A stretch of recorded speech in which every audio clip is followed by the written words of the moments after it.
Hello दोस्तों, नमस्कार। आज हम पढ़ने जा रहे हैं कक्षा 12वीं के लिए महत्वपूर्ण कवि परिचय।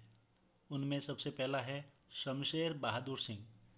आपके परीक्षा में ऐसे प्रश्न आते हैं कि इस कवि का दो रचनाएं, भाव पक्ष, कला पक्ष और साहित्य में स्थान लिखना, और ये 3 नंबर का आता है। तो जो महत्वपूर्ण है इस बार वो मैंने वीडियो बना के आपके सामने रख रहा हूँ कि सबसे पहले आपको लिखना कैसे है कि सबसे पहले ऊपर कवि का नाम, फिर उनकी दो रचनाएं जैसे शमशेर बहादुर सिंह की दो रचनाओं में इतने पास अपने और चुका भी नहीं हूँ, इतने पास अपने और चुका भी नहीं हूँ, ये दो रचनाएं होगी। इसके अलावा और भी है, उदिता और काल तुझसे होड़ है मेरी, ये रचनाएं भी दो और है। ठीक है।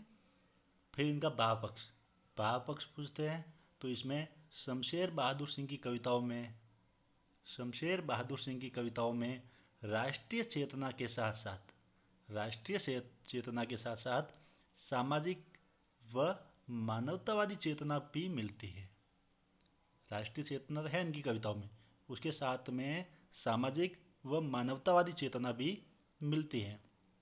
ये अपनी कविताओं में समाज का वास्तविक चित्रण करते हैं। इन्होंने अपनी कविताओं में जो समाज में जो वास्तविक रूप से जो घटनाएं होती हैं उसका चित्रण इन्होंने अपनी कविताओं में प्रस्तुत किया है। इनकी कविताओं में प्रेम और सौंदर्य के साथ में प्रकृति का भी अद्भुत चित्रण मिलता है। प्रेम और सौंदर्य तो है इनकी कविताओं में, लेकिन इसके साथ में प्रकृति का चित्रण भी प्रमुखता से हुआ है। आगे इन्होंने अपनी व्यक्तिगत अनुभूति को अपनी कविताओं में व्यक्त किया है। यानी कि इनका इन समाज के प्रति क्या दृष्टिकोण रहा वो उन्होंने अपनी कविताओं में प्रस्तुत किया है। ठीक है, ये इनका भाव पक्ष हो गया, यानी इनकी कविताओं का भाव क्या है वो लिखा जाता है इसमें। फिर आगे है कला पक्ष में देखें तो सिंह अर्थात शमशेर बहादुर सिंह की भाषा पर उर्दू शायरी का प्रभाव है। किसका प्रभाव है? बहुत महत्वपूर्ण है। शमशेर बहादुर सिंह की कविताओं पर उर्दू शायरी का प्रभाव है। इनकी चित्रकला से प्रभावित है।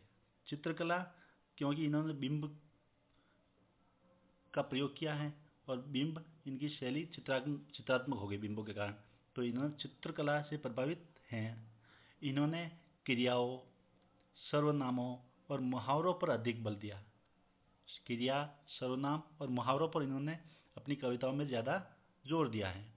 बाकी आगे नवीन बिंबों के प्रयोग के कारण, इन्होंने नए नए जो बिंबों का उपयोग लिया है अपनी कविताओं में, तो इसलिए इनकी शैली कैसे हो गई, इन्हें लिखने का तरीका कैसा हो गया, वो चित्रात्मक हो गया।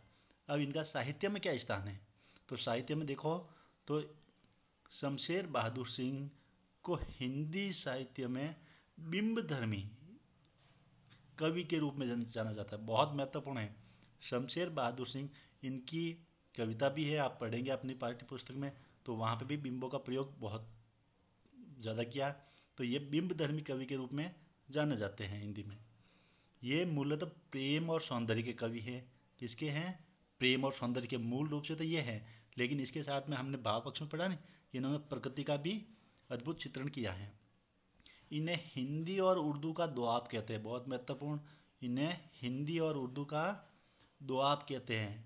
दोआब का मतलब है जहाँ दो नदियों का संगम होता है वो दोआब होता है। तो इन्होंने हिंदी अलग भाषा है, उर्दू अलग भाषा, इन दोनों को मिलाने का काम किया, इसलिए इनको हिंदी और उर्दू का दोआब कहा जाता है।